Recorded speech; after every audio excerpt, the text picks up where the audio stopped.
A graça e a paz do Senhor Jesus. Mais um culto online. Estamos com saudades. Tenho certeza que em breve nós estaremos juntos. E eu queria compartilhar com você, na abertura deste culto, uma passagem, na verdade é um cântico de Davi, que está lá no Salmo 145, que diz assim: se você tiver sua Bíblia aí na sua casa, seu smartphone, abra sua Bíblia ou acompanhe aí na tela que vai aparecer para você. Salmo 145, verso 1, 2 e 3, diz assim: exaltar-te-ei, ó Deus meu e Rei, bendirei o teu nome para todo e sempre. Todos os dias te bendirei e louvarei o teu nome para todo e sempre. Grande é o Senhor e muito digno de ser louvado. A sua grandeza é insondável. Esse é um salmo de Davi que é um louvor, adoração. É o ápice do salmo de Davi, que ele exalta o Deus, o Todo-Poderoso, o Criador dos céus e da terra. Então, neste momento, eu quero te convidar a fechar os teus olhos aí na sua casa. Eu quero te convidar a você se desligar de todas as coisas, de toda a sua preocupação, de toda a ansiedade. Eu sei que muitas vezes em casa a gente está no conforto do nosso sofá, a gente está no conforto do nosso lar, e muitas vezes pela nossa inquietação a gente quer levantar, a gente quer fazer alguma coisa, e nesta noite eu quero te convidar a se aquietar, a se deleitar na palavra que será ministrada nessa noite, que eu tenho certeza que ela vai falar ao seu coração. Fecha os teus olhos. Pai, em nome de Jesus, nós te louvamos e te agradecemos. Muito obrigado, Pai, por mais um culto, muito obrigado por mais esta noite, Senhor. Pai, nós queremos te adorar, nós queremos te exaltar, nós queremos, ó Pai, em nome de Jesus, Pai, entronizar o Senhor, Pai. Senhor, em nome de Jesus, Pai, nós alegramos, ó Pai, com tudo que o Senhor tem feito e ainda vai fazer nas nossas vidas, Pai. Que nesta noite, ó Pai, o Senhor possa nos impactar, que nesta noite, Pai, através da sua palavra, nós possamos, ó Pai, te ouvir e te obedecer. Pai, em nome de Jesus, injeta em nós, ó Pai, a alegria, Pai. Senhor, em nome de Jesus, toma nas tuas mãos esta noite, Pai, porque nós queremos te ver, nós queremos te adorar, nós queremos te exaltar. É no nome poderoso, Pai, que nós cremos. É um nome que está acima de todo nome. É o nome do Senhor Jesus Cristo. Não é qualquer nome, é o Senhor Jesus. Então aí na sua casa, aí no seu lar, eu quero te convidar a adorar. Afasta as cadeiras, afasta as mesinhas de centro e adore, pule na presença do Senhor, porque a alegria do Senhor é a nossa força. Deus te abençoe em nome de Jesus.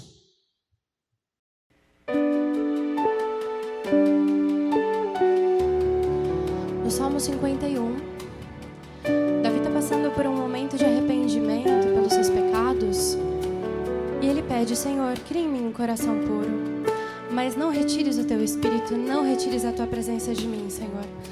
Porque a presença do Senhor, ela faz total diferença na nossa vida.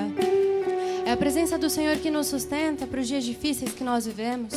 É a presença do Senhor que alegra a nossa alma quando as situações respondem de forma diferente do que a gente tinha programado. É a presença do Senhor que faz a diferença em todas as situações. Por isso hoje nós vamos dizer aqui que a presença do Senhor, ela é tudo para a nossa vida. Pode tudo desabar, mas se o Senhor, Ele estiver firme na tua casa, Ele estiver firme na tua vida, se a presença do Senhor ela for notória, vai haver diferença no teu lar e na tua vida. Aleluia.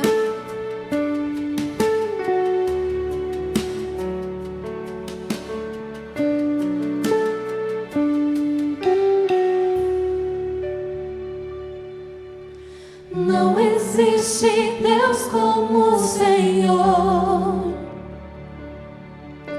Tua beleza incomparável é. Nada neste mundo satisfaz. Tu és a fonte, nunca secará. Tua presença é tudo pra mim.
és a fonte, nunca secará. Enquanto eu viver, esperarei. Confiamos em Ti, Senhor. O dia em que Tua face eu verei. Nossa esperança é Sua vinda. Nada nesse mundo satisfaz. Oh, Senhor, Tu és a fonte, nunca secará. Tu és a fonte, nunca secará. Senhor, Tu és a fonte. Tu és a fonte, nunca secará. Tua presença é tudo pra mim. Tua presença, ó Deus. Sua Sua presença presença é tudo pra mim.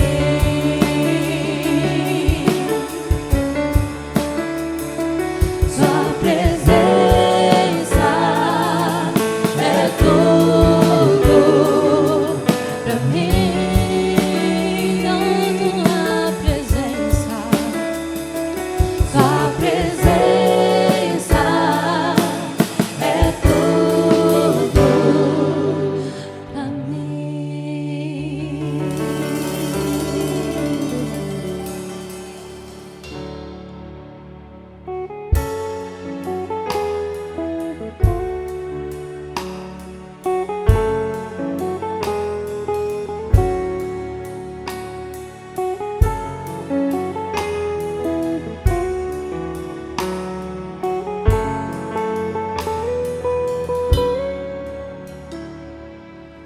Quero me apresentar a Ti, ó Deus, te ofertar em louvor, me entregar, me derramar, os Teus planos cumprir.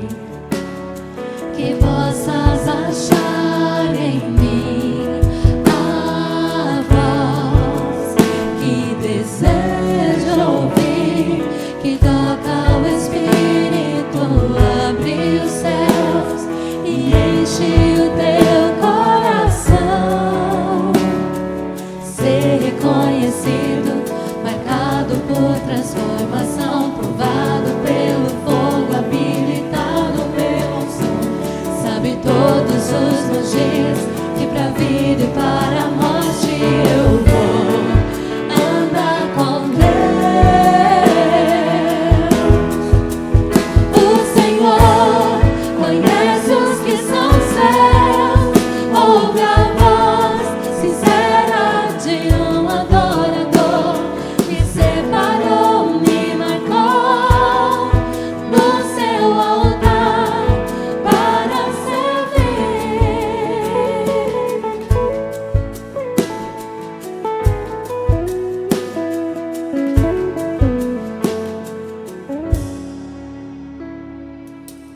Quero me apresentar a Ti,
Senhor, conhece os que são seus, ouve a voz sincera de um adorador.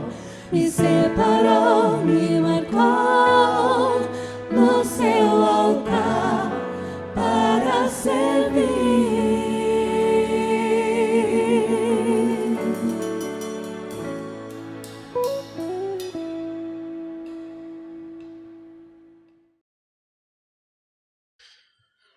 Meu irmão e minha irmã, este é o momento do dízimo, da oferta.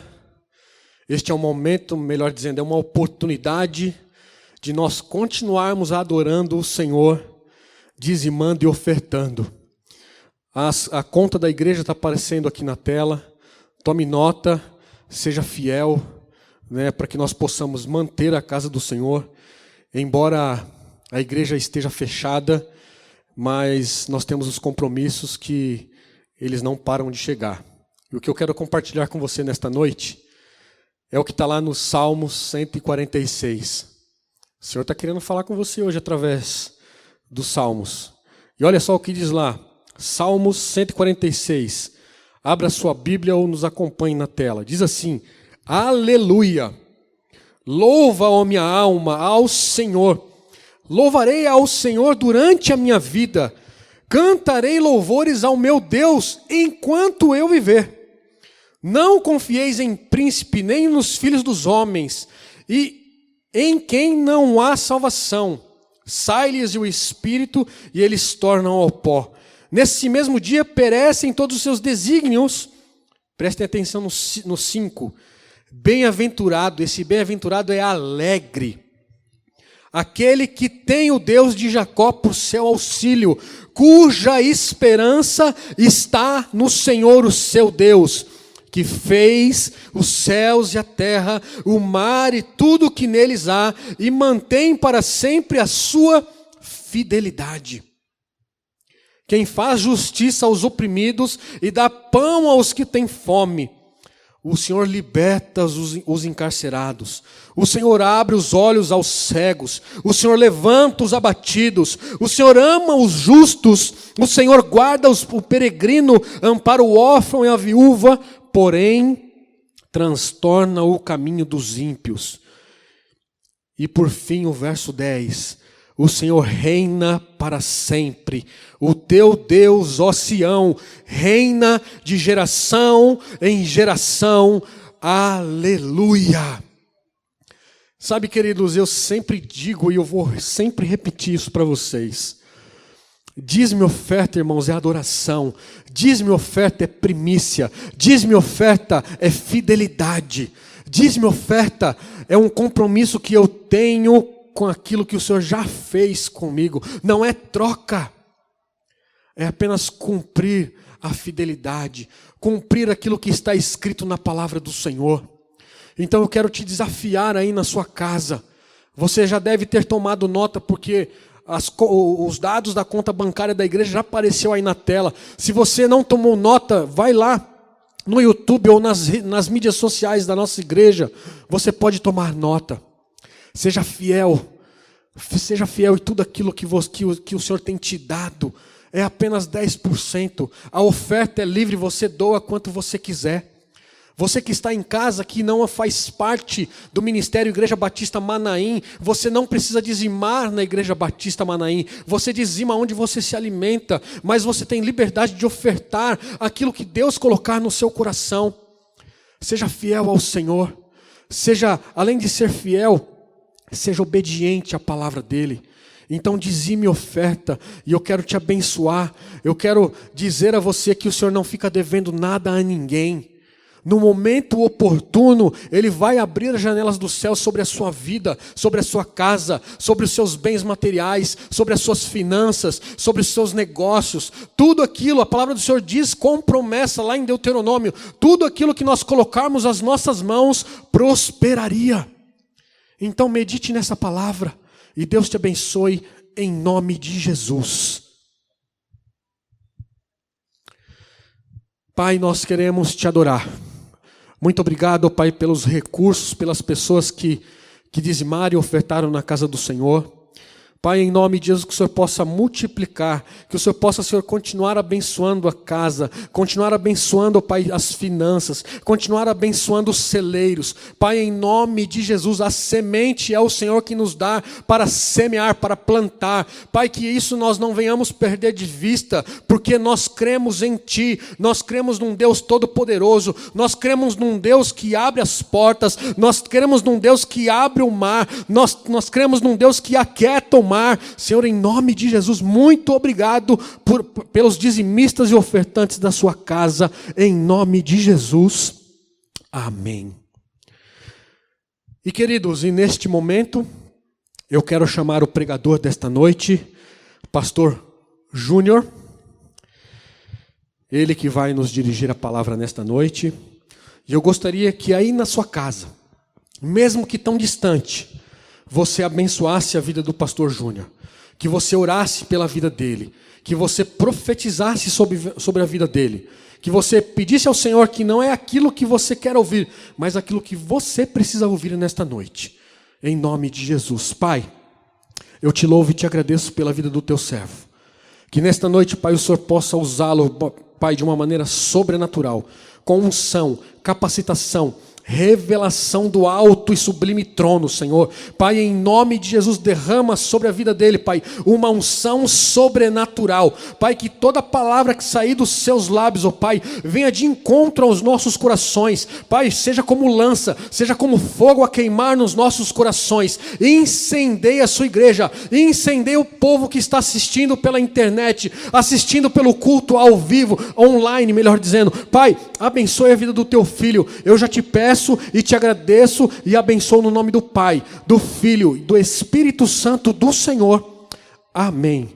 Deus te abençoe, pastor Júnior. Amém, amém. Obrigado, pastor Edu. Família Manaim, mais um culto online, mas onde nós esperamos que a transmissão é online, mas que esse culto ocorra de forma real, na sua casa, na sua família, no seu coração. Vamos orar mais uma vez? Senhor Jesus, coloco, Senhor, a minha vida diante de Ti. Te peço perdão, Senhor, pelos meus pecados e te peço, Senhor Deus amado, que essa palavra nos guie, nos norteie e faça vida, seja vida em nós, em nome de Jesus. Amém. O tema da mensagem de hoje é Deus versus ídolos humanos. Deus versus ídolos humanos. É um tema bem propício para a nossa realidade, um tema que não perde consistência ao longo da vida, porque mesmo servindo, mesmo conhecendo um Deus soberano, Criador, aquele que tudo fez, aquele que tudo faz, o Eterno, infelizmente, eu e você, nós somos especialistas em criar ídolos em nossos corações, ídolos materiais ou até mesmo ídolos humanos. E nós temos que ter cuidado para não erguer esses ídolos que ficam entre nós e esse Deus soberano. Gostaria de delimitar esse tema separando duas categorias de ídolos conforme definições distintas. Existe um tipo de ídolo que é um ídolo material, físico, que a gente pode se assemelhar ao bezerro de ouro do Antigo Testamento. Algo físico, um monumento, uma estátua que remetia a uma divindade, a um Deus com D minúsculo. E com isso, a humanidade se mostrou especialista em criar ídolos materiais ao longo da vida. Estátuas, coisas para serem veneradas e adoradas. Esse tipo de ídolo é muito fácil de identificar, é muito fácil de materializar e de até enxergar e compreender. Mas existe uma outra categoria de ídolo que ele é um pouco mais difícil e merece a nossa atenção, que são os ídolos humanos. Como assim? Ídolo humano existe. É qualquer pessoa que merece a nossa veneração, que merece a nossa adoração, que nós depositamos a nossa fé, a nossa esperança. Então, se nós colocamos nossa esperança, fé, o nosso culto, a nossa adoração a uma pessoa, em detrimento ao Deus Criador, nós naturalmente estamos erguendo em nossos corações um ídolo a essa pessoa. E esse ídolo humano, ele pode ser um médico que você venerou durante uma dificuldade, pode ser um advogado que surgiu durante um litígio dramático que você teve, você ergueu aquele advogado como a sua ferramenta de fé e esperança, em detrimento ao Deus Criador. E pode ser artistas, pode ser ministros de evangelhos. Esses ídolos, eles surgem a todo momento. E tem um contraponto que você pode sim gostar, admirar uma pessoa, um profissional, um artista, qualquer pessoa que fosse, sem venerá-lo, sem adorá-lo, sem tornar um ídolo que concorra com o Deus Criador. Na verdade, você pode ali ter uma admiração, gostar da música, gostar do talento, mas aquilo ali você não está depositando fé, você não está depositando esperança, diferente do outro caminho que nós temos, ídolos humanos, que nós colocamos fé e esperança e anseios. Eu vou tentar ilustrar para ficar mais claro. Eu tenho um rapaz, hoje ele é um jovem senhor, que se chama Sérgio Alves. É um cara que eu tenho uma profunda admiração, um atleta. Sérgio Alves, na década de 90, foi o maior artilheiro do meu time do Ceará. Enquanto os paulistas tinham Evair, Raí, Neto, lá nós nos contentávamos com Sérgio Alves. E Sérgio Alves é um cara que merece a minha admiração, um cara que foi honrado no time que trabalhou, e ali surgiu uma admiração. Até aí, ponto. De nenhuma forma eu adorei, de nenhuma forma eu o venerei, de nenhuma forma eu coloquei esperança dele trazer algo para mim. E isso também, tentando ilustrar de uma forma mais clara, pode acontecer em uma pessoa que é acometida por uma doença grave e ela chega na frente de um especialista médico. A forma que ele se relaciona com esse médico pode ser uma forma de um paciente com um profissional respeitado, bem indicado, mas você pode compreender que aquele médico ele é um instrumento de Deus na sua vida. Você continua adorando, continua colocando a sua esperança no Deus Criador, continua sabendo que a última palavra vem de Deus. E aquele médico, por mais capacitado que ele seja, ele é um instrumento desse Deus Criador. Mas em outra mão, pode ter também, ao se deparar com a doença crítica, você está diante de um médico com todo o conhecimento técnico e, a partir dali, você colocar toda a sua esperança, toda a sua fé, todo o seu anseio na mão daquele homem. E, a partir dali, sorrateiramente, existe um ponto de atenção, ele pode estar se erguendo como um ídolo no meu ou no seu coração. Amém? Vamos ler a palavra de Deus, o texto base que vai nos nortear na reflexão de hoje, está em 2 Samuel 8, a partir do verso de número 4. Diz assim a palavra do Senhor, eu vou ler na NVI. Por isso, todas as autoridades de Israel reuniram-se e foram falar com Samuel em Ramá. E disseram-lhe, tu já estás idoso, e teus filhos não andam em teus caminhos. Escolhe agora um rei para que nos lidere à semelhança das outras nações. Quando, porém, disseram, dá-nos um rei para que nos lidere, isto desagradou a Samuel. Então ele orou ao Senhor. E o Senhor lhe respondeu, atenda a tudo que o povo está lhe pedindo. Não foi você que o rejeitaram, foi a mim que rejeitaram como rei. Assim como fizeram comigo desde o dia que os tirei do Egito até hoje, abandonando-me e prestando culto a outros deuses, também estão fazendo com você. Agora atenda-os, mas advirta-os solenemente e diga-lhes que direitos reivindicará o rei que os governará. Amém. Dando um contexto a esse texto da palavra de Deus, o povo de Deus, o povo escolhido, que recebeu a aliança em Gênesis 17:7, onde o Senhor Deus fala a Abraão que vocês serão o meu povo e eu serei o seu Deus. Alguns anos à frente, alguns séculos à frente, esse mesmo povo disse, não quero mais ser governado por esse Deus.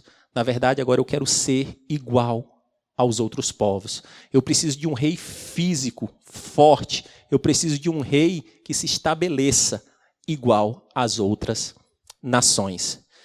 E só que o nosso Deus, o Deus Criador, o Eu Sou, desde quando ele se estabeleceu, desde quando ele fez aliança com Abraão, ele nunca perdeu o governo no povo de Deus. Ele governava diretamente como um monarca e estabelecia líderes, primeiro os patriarcas, Abraão, Isaac, Jacó, que se tornou Israel. Mais à frente ele determinou um líder profético, que foi Moisés. Mais na frente ele instituiu um líder militar, que foi Josué. Logo depois vieram juízes, que julgavam o povo, mas também tinham uma função libertadora do povo, como Sansão, como Gideão. Mas em nenhum momento esse Deus criador ele perdeu o governo direto do povo. Ele tinham prepostos diretos deles aqui na terra, tinham pessoas que eram um reflexo dele aqui na terra, mas o governo direto era do Deus criador. E isso chega em Samuel. Samuel, filho de Ana e Eucana, foi consagrado desde o ventre da sua mãe, porque foi uma gravidez milagrosa, e Ana entrega para que esse menino, desde jovem, seja criado pelo profeta Eli. E Samuel vai crescendo, vai se estabelecendo e se torna, ainda jovem, uma voz proeminente em Israel, sendo conhecido por todo o povo como boca de Deus. E ali Samuel se estabelece tanto como um juiz do povo, como um profeta. E a liderança do povo de Deus era por Samuel diretamente por mais ou menos uns 40 anos. E a palavra de Deus fala que anualmente Samuel pegava um animal e viajava por todas as províncias, arbitrando sobre o povo, julgando as causas mais complexas. E Samuel tinha uma liderança consolidada. E nesse contexto, Samuel estava em Ramá, que era a sua residência, o local de sua residência. E toda a liderança de Israel, os líderes, os anciões se reúnem para, de certa forma, encurralar Samuel. Na verdade, eles falam: Samuel, agora a gente não quer ser mais governado diretamente por Deus e nem como você, como intermediário. Nós queremos um rei próprio, igual aos outros povos, igual às outras nações. E o povo fala: queremos um rei, Samuel. E nesse contexto, Samuel se vê numa situação difícil, né? E a gente vai tentar ir caminhando um pouquinho de versículo a versículo para entender esse diálogo entre Samuel, esses anciões e Deus que participa da prosa também. Vamos ao verso 5. E disseram-lhe: tu já estás idoso e os teus filhos não andam em teus caminhos. Escolhe agora um rei para que nos lideres à semelhança das outras nações. O primeiro ponto que a gente pode aprender nesse versículo 5 é que o coração do povo de Israel, sendo representado por esses líderes, já estava decidido. Eles já queriam um rei, eles já queriam um povo, eles queriam ser igual às outras nações. Mas eles iniciam colocando a culpa no próprio Samuel. Samuel, como você está velho, a gente precisa de um rei. Se você estivesse novo, a gente até aguentaria mais um pouco. Só que essa afirmação deles é infundada, que Samuel, mesmo já de idade avançada, ele tinha gasolina no tanque para queimar. É tanto que ele vive mais anos. Ele ergue Saul, depois ele consagra Davi como rei, até depois morrer. Então, assim, essa desculpa que Samuel era velho é uma desculpa fajuta. E não satisfeito com essa acusação a Samuel, eles fazem outra. Samuel, além de você ser velho, os seus filhos, eles não seguem o teu caminho. Porque Samuel, ele cometeu um erro. Ele estabeleceu os seus filhos como juízes de um determinado local, e a palavra de Deus fala que esses juízes, eles subvertiam a verdade, eles aceitavam suborno, totalmente diferente do proceder de Samuel. E esses homens aproveitam desse desvio de caráter dos filhos de Samuel para acusá-lo. Dizem: Samuel, além de você ser velho, os seus filhos eles não conseguem dar conta de nós, eles são péssimos, são usurpadores, eles aceitam suborno, não tem como mais, Samuel. E Samuel ele se vê encurralado nessa situação. Mas à frente do versículo, e assim, né? E eles poderiam resolver essa questão espiritual, se o problema fosse os filhos de Samuel, eles poderiam resolver essa situação espiritual, ou afastando, ou trazendo punição aos filhos de Samuel, e buscar orar ao Senhor para que se levantassem novos juízes, para suceder Samuel.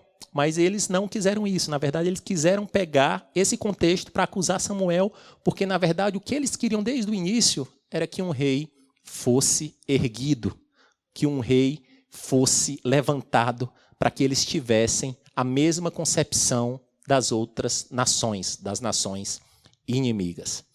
Vamos ao verso 6. Quando, porém, disseram, dá-nos um rei para que nos lidere, isso desagradou a Samuel. Então ele orou ao Senhor. Fica imaginando a situação de Samuel. Ele foi consagrado desde criança, dedicou a vida a esse povo e a esse evangelho, a essa nação, a tentar buscar justiça, a passar os ensinamentos do Senhor, e ele se vê agora encurralado, dizendo, Samuel, você não serve mais. E os seus filhos, além disso, você não foi um bom pai. Samuel, ele se vê encurralado, se vê acusado, e ele ora ao Senhor, clamando por direção. E o verso 7, o Senhor responde Samuel. E o Senhor lhe respondeu, atenda a tudo o que o povo está lhe pedindo. Não foi você que rejeitaram, foi a mim que rejeitaram como rei. Aqui o Senhor, o Deus Criador, o Eu Sou, o autossuficiente, ele traz a realidade do coração daqueles homens. Ele fala, Samuel, o que você está vendo aqui é só a pontinha do iceberg. Você está vendo eles se rebelando contra vocês, lhe acusando, questionando, mas embaixo desse iceberg tem algo muito maior. Não é você que eles estão rejeitando a mim, ao Deus Criador. Eles estão rejeitando a mim. Você é o meu interlocutor, você é a minha boca no meio do povo, mas essa rebeldia deles, na verdade, eles estão se rebelando, não é apenas contra você, é muito mais do que isso, é contra mim. E no verso 8, Deus ele vai destrinchando um pouco desse iceberg, o que tinha mais de rejeição. Ele fala, assim como fizeram comigo, desde o dia que eu os tirei do Egito, até hoje. Ele fala, ó, de muito tempo, Samuel, você está vendo esse proceder agora, mas esse povo, desde quando eu tirei do Egito, eles vêm me abandonando, erguendo ídolos, se misturando com povos distintos, povos que eu não aprovo o relacionamento, e cultuando outros deuses com D minúsculo. E Deus, ele aparenta não estar surpreso com isso. Samuel, não é a primeira, não é a última, é mais uma vez que esse povo, ao que eu fiz aliança lá atrás, ele me rejeita. Mas, diferentemente das outras vezes, essa é um tanto quanto mais grave, porque nas outras eles se afastavam de mim, eles se misturavam com outros povos, eles estabeleciam ídolos materiais, mas ainda assim a figura proeminente, o governo, era meu. Embora eles estivessem com ídolos materiais ali, vez por outra, esse povo se arrependia, nós recomeçávamos, mas agora ele quer ser exatamente igual aos outros povos. Eles querem abandonar a minha forma de governo. A minha forma de governo com esse povo é única. Eu estabeleci uma monarquia celestial aqui na terra, onde eu os governo, onde eu os guio, onde eu os trago a provisão. Mas esse povo ele não quer mais. Na verdade, eles querem um ídolo humano. Eles querem um homem. Eles querem ser comparado às outras nações. E no verso 9, agora o Senhor ele é magnífico e responde mais uma vez a Samuel. Agora atenda-os, mas advirta-os solenemente e diga-lhes que direitos reivindicará o rei que os governará. Em outras palavras, Deus fala assim, atende, mas adverte. Se eles querem ser igual aos outros povos, eles não vão ser só igual aos outros povos em ter um rei. Eles vão ser igual aos outros povos em tudo. Adverte. Talvez como um último sinal de alerta. Talvez para uma última chance de o povo se arrepender dessa decisão. E Deus orienta Samuel, faz uma assembleia solene e alerta de todos os problemas, de todas as intempéries, porque se for para virar a chave de uma monarquia celestial para uma monarquia real, igual aos outros povos, eles vão ter uma família que os governará, mas vai ter todas as consequências. E o texto segue mais abaixo desse mesmo capítulo 8, e ali Samuel tem uma reunião com o povo e alerta. Vocês sabem que para se erguer uma monarquia, existe toda uma estrutura burocrática em torno desse rei, servos, servas, conselheiros. Você sabe que esse rei ele vai reivindicar terra. Você sabe que esse rei ele vai arbitrar impostos perante você para que a coroa real se mantenha. Ele vai reter gado, ele vai reter plantações. ele vai ter que ter um exército treinado e sendo mantido por cada um dos cidadãos. É esse modelo que vocês querem seguir? E olha a resposta do povo, no verso 19 e 20. Todavia, o povo recusou-se a ouvir Samuel e disseram: não queremos ter e ser como todas as outras nações. Um rei nos governará e sairá na frente para combater todas as batalhas. Com todo o alerta, com todos os contras que Samuel levantou, o coração do povo estava tão obstinado e dizia: não, se tiver que pagar imposto eu pago, se tiver que ceder terra eu cedo, eu quero é um homem, eu quero é um ídolo à frente da nossa batalha. E um ponto interessante nesse contexto é que o povo de Israel ele vinha sofrendo derrotas, perseguições e vendo outros reis ganhando notoriedade nos outros povos, e eles quiseram ter um rei da mesma força para combater com esse outro rei. Mas a causa das derrotas de Israel era que o Senhor estava cada vez mais se voltando contra eles. Eles esqueceram que esse mesmo povo viu o exército de Faraó ser afundado no mar. Esse mesmo povo em batalha viu o sol parar para que eles vencessem. Eles esqueceram que a forma de guerrear deles era diferente. Eles guerreavam, entraram em Jericó tocando trombetas e dando 7 voltas. E assim, eles esqueceram que o diferencial até aqui tinha sido o Deus poderoso, que os governava de uma forma diferente. Mas eles, não, nós queremos um rei igual aos demais. Nós queremos ir na força do nosso braço. Nós queremos, sim, ser igual aos demais. E esse é um grande alerta que nós devemos ter e aprender com o povo de Israel, porque na adversidade é um momento propício para que sejam erguidos ídolos materiais ou humanos, principalmente em nosso coração. Esse povo estava tendo muita dificuldade de guerra e com isso surgiu a necessidade de ter um ídolo para ser a resposta imediata. Eu preciso de um valente guerreiro, eu preciso de um cara aqui forte para nos guiar, para nos dar esperança. E nos momentos de dificuldade, quer seja uma saúde, quer seja ter alguém encarcerado na família, quer ser um problema no casamento, qualquer dificuldade que a vida nos propõe, e a vida nos propõe, isso é fato, é uma oportunidade de nós mantermos o senhorio de Deus, a soberania de Deus na nossa vida, ou de repente buscar criar ídolos, essencialmente humanos, para que a gente coloque a esperança no advogado, no médico, no artista, no líder espiritual, como se essas pessoas pudessem resolver, mas não pode. Eu tenho que lhe dizer que não pode. Não pode. Na verdade, eles podem até ser usados pelo Deus soberano, mas só existe um eu sou, só existe um eterno, só existe um soberano, para que o povo, a quem nele crê, recolha e busque clamar e busque resposta nos momentos de adversidades. Já caminhando para o final, e a história prova que Deus deixou o povo seguir a sua sorte. Quiseram um rei, vocês terão um rei. E o Senhor ele é tão maravilhoso e ele é tão consciente do seu poder, da sua autossuficiência. Eu ainda vou lhe dar um homem inquestionável. Vou erguer Saul. E a palavra de Deus fala que Saul era tão alto que o resto do povo de Israel batia nos ombros de Saul. E quando Saul foi erguido, o povo clamava, o povo ficou em êxtase, porque eles estavam olhando o natural. Nós temos um rei tão grande, tão forte, como os outros reis, e agora por Saul nós venceremos. E ali o povo clamou, o povo entrou em êxtase, e ali o ídolo humano chegou num ápice. Só que a história prova que mesmo Saul, o mais hábil daquele momento, perante Deus ele é um nada. Os anos passaram e o coração corrupto de Saul foi levantado.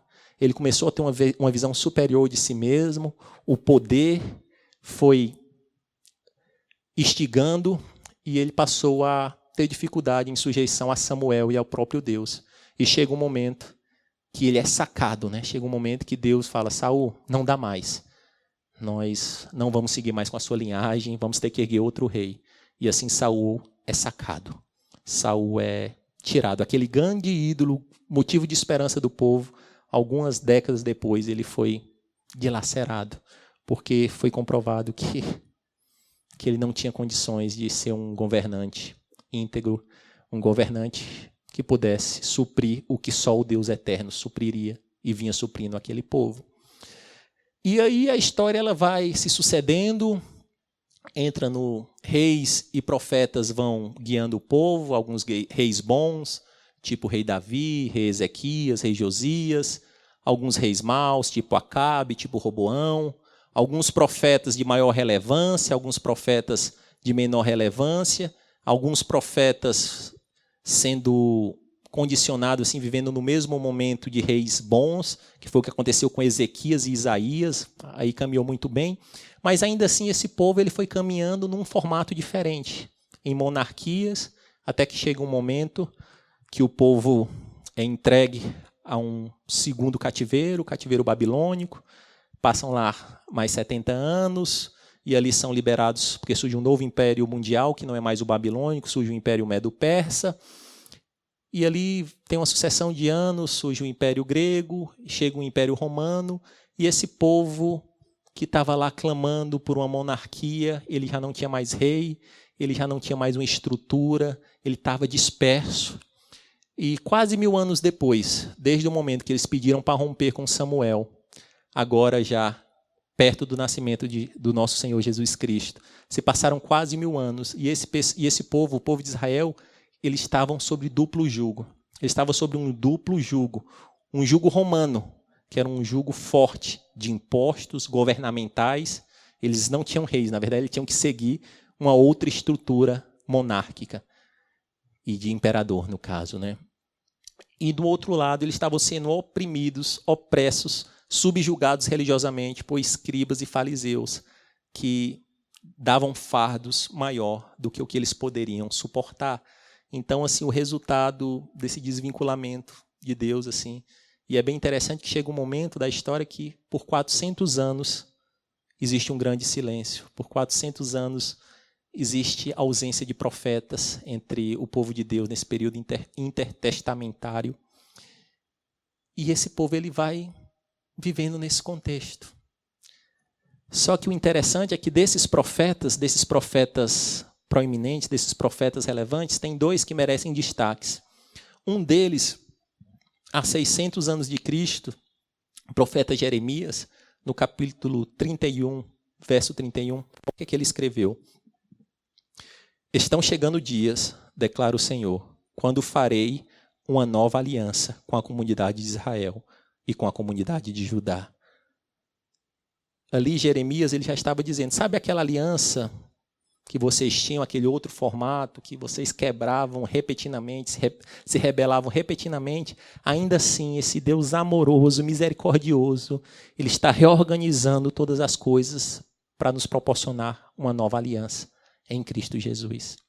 Isaías 53:7, isso já é um pouco antes de Jeremias, uns 700 anos antes de Cristo, ele dá a característica desse Messias, desse Deus, desse libertador do povo, desse que viria reorganizar, mas aqui ele não escreve que seria um monarca com grandes exércitos, com grandes reinos, com grande pompa e poder. Olha como é que ele fala. Ele fala que era um cordeiro, né? E ele foi oprimido e afligido, mas não abriu a boca. Como um cordeiro foi levado ao matadouro, e como a ovelha muda perante seus tosqueadores, assim ele não abriu a boca.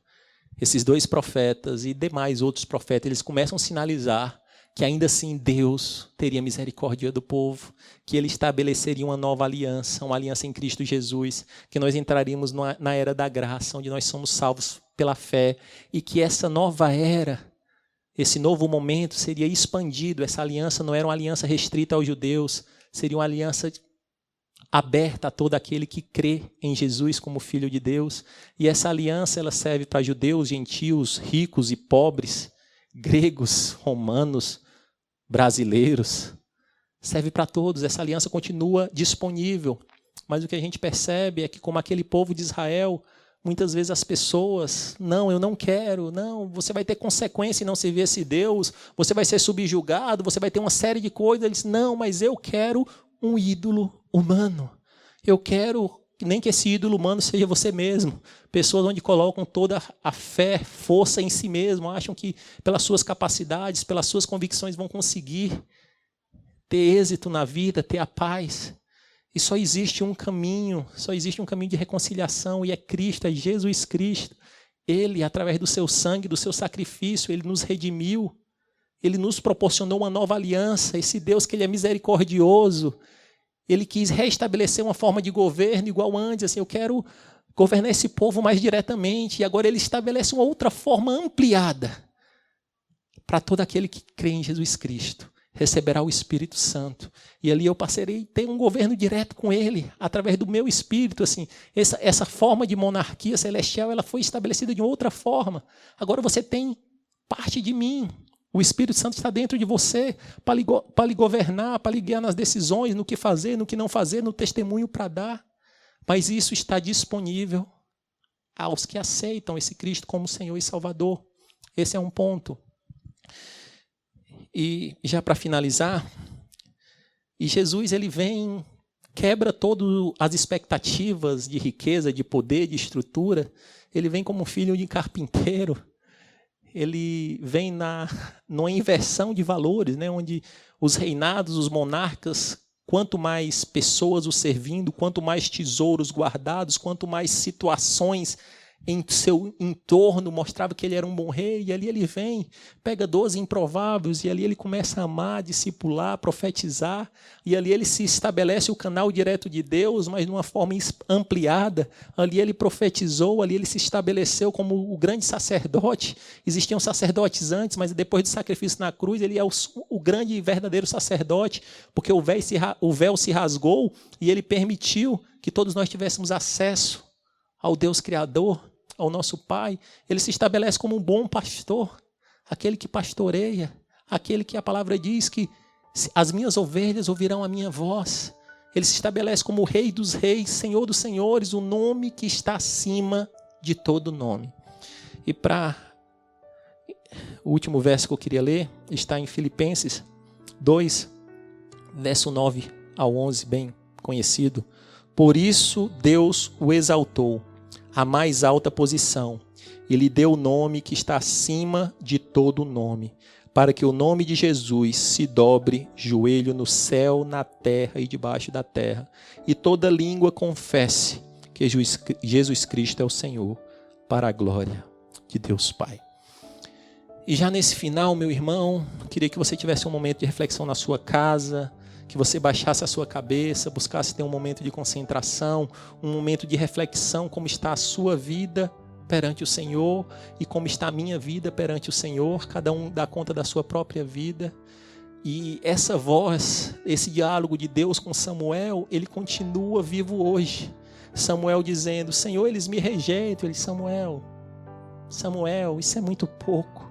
Na verdade, esse povo continua me rejeitando desde o Egito. Eles continuam me rejeitando, Samuel. Eles continuam abrindo mão do meu amor, abrindo mão do meu governo, abrindo mão do meu senhorio. Eles continuam, Samuel. E a reflexão, meu irmão, minha irmã, que eu queria que você fizesse e que eu também estou fazendo aqui, a primeira é: nós temos ídolos em nossas vidas, coisas materiais, onde nós veneramos, onde nós colocamos a nossa fé. Lembre-se sempre que o dinheiro, dependendo da forma que você o trata, pode ser sim um ídolo, onde você o adora, onde você o venera, onde você coloca toda a sua esperança nos seus recursos financeiros. Ou nós temos estátuas, ou temos amuletos, coisas materiais que são ídolos. Se tivermos, meus irmãos, nós temos que pedir perdão dos nossos pecados e arrancar disso.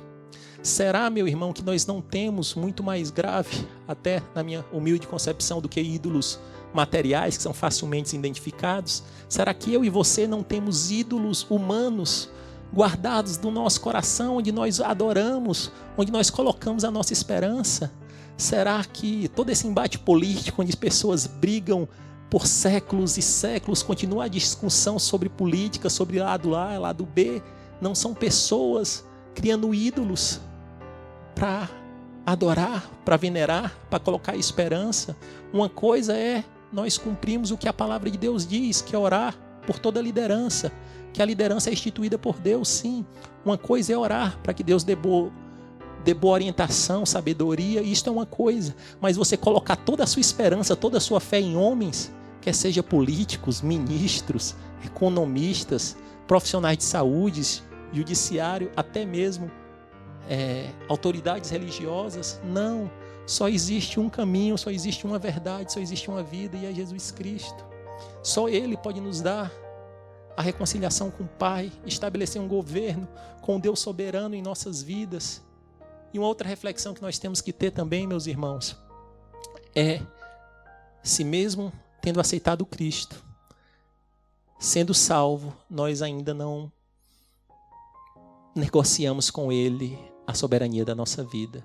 Se vez por outra nós queremos sim tomar as rédeas da nossa vida e fazer do nosso jeito. Se vez por outra nós queremos sim erguer um ídolo humano que seja para governar a nossa vida. O que aconteceu com o povo de Israel, clamando e erguendo Saul, é totalmente aplicável, é totalmente real aos nossos dias de hoje. Só existe um Deus Salvador, só existe um soberano, só existe um Deus que pode dar as respostas a todas as nossas perguntas e anseios, embora essas respostas possam ser respostas que nós não venhamos a gostar, mas só existe um Deus soberano que pode todas as coisas. Eu queria encerrar orando. Senhor Jesus, a Tua palavra foi semeada, Pai. Te peço inicialmente, Pai, que o Senhor revele em nossos corações quais são os ídolos, Pai, que nós mantemos secretamente, quer seja ídolos materiais, esses facilmente identificados, mas eu te peço especialmente, Pai, que em nome de Jesus o Senhor revele no coração de cada um, a começar do meu, se existe ídolos, Pai, humanos, que nós erguemos, políticos, letrados, ministros, profissionais, chefes, filhos, pais, pessoas que nós veneramos, adoramos e muitas vezes até prestamos culto, Pai. Quebra, Senhor Deus amado, em nome de Jesus, qualquer adoração que não seja somente a Ti, Pai. Restabelece, Pai, em nome de Jesus, através de Cristo e do Espírito Santo, uma conexão direta contigo, meu Senhor.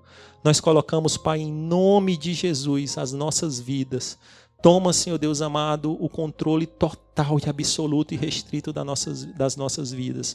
Nós nos sujeitamos, Deus, à Tua soberania, sabendo, Deus, que Tu és um Deus bom, misericordioso. Tu és um Deus que nos ama, Pai, que nos ama. Nos ajuda, Deus amado, a compreender este amor. Cuida de nós, Pai. Precisamos de Ti. Nesses dias difíceis, nós precisamos de Ti. Tem misericórdia de nós. Receba a bênção apostólica, meu irmão. E que o amor de Deus, a graça do Filho Jesus e as consolações do Santo Espírito esteja com você, com sua família. Em nome de Jesus.